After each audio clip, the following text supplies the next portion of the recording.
So, welcome to my vlog ulit, no? So, andito na naman ako ngayon para mag-share sa akong plano no about sa trading trade 3-day trip vacation in Rowan Beach Resort in Opol, Misamis Oriental.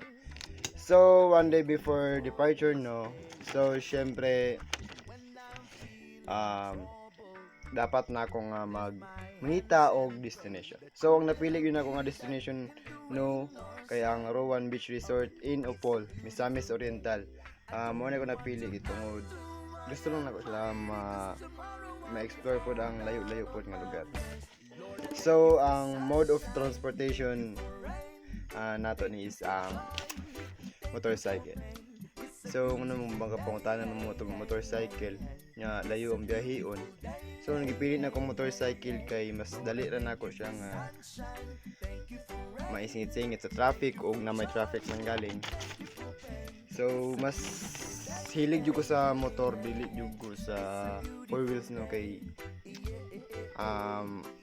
motorbike lover ko. So, speaking of motorcycle, so pag mobiyahe ta dapat condition yun na nga atong motor no. Ato yun na siyang i-repair or kung may mga daot o ang dapat na mga ilisdanan niya. So, pack na sad. Atong pack no. So, first unsa may sulod sa atong pack? Syempre, tools kay magmotor man ta. So, dapat natin tools para kung magubaan ta sa dalan, dali ra nato maayo og aron makapadayon ta ug makaabot ta nga safety sa atong destination. So, second is the first aid kit. So, nganong na may first aid kit? So, syempre, kailangan nato na kay para ug atay mga bawa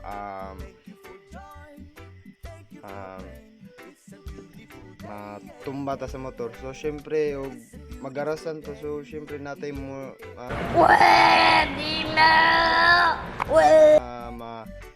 itambal, no? Sa og masamdan mga hinta or ug unta, dilig na may tabo. So, lastly, no, ibutang sa compacts ang akong mga clothes. So, syempre, maligo man ta, trip man na, vacation na. So, kailangan to magdala og mga gamit nga pangsuot na to. So, bago na to sugdan ang day 1, pasok muna ang intro.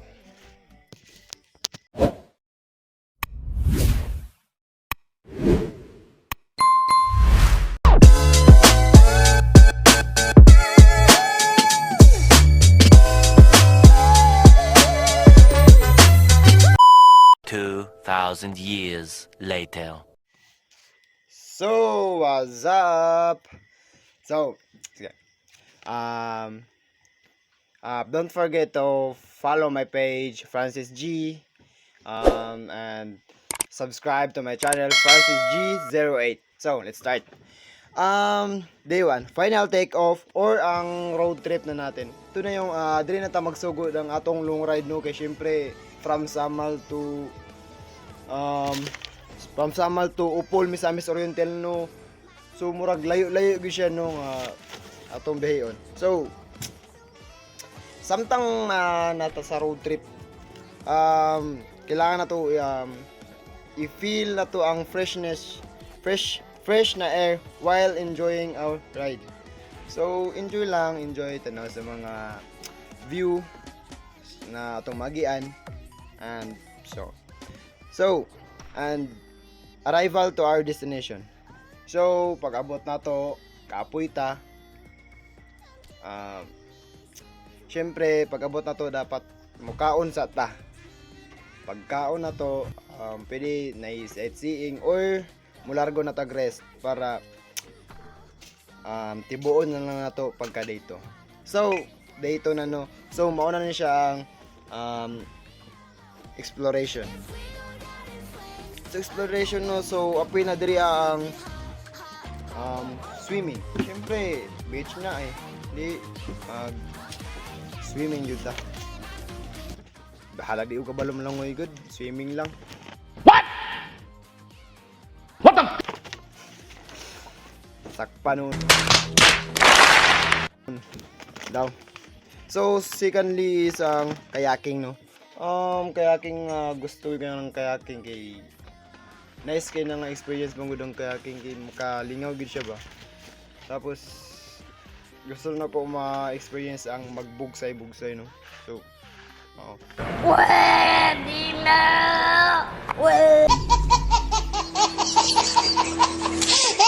Ang eating, di ko na siya mawala, no? Listen po dito mga ono.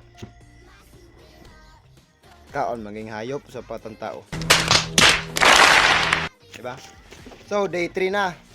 Mauna na ang final day na to or the last day. So, syempre, kaon na sad, breakfast. Then, pagkaman ng breakfast, so, explore the remaining attractions. So, bago ta muli, explore sa nato ang mga nabilin na to nga wala na natuan sa usa ka lugar. And pagkahuman na kaon na sad, pag human na to kaon, ra na sad ta mag sugod og long rides pauli sa Samal. So, I hope you like this video. Please subscribe to my YouTube channel and follow and like na sad sa ako ang Facebook page which is Francis G. So, ulit, ito si Francis G na nagsasabing pag Francis G, always G na G sa lahat ng lakad. Keep safe and ride safe. That's all. Bye-bye. Whee!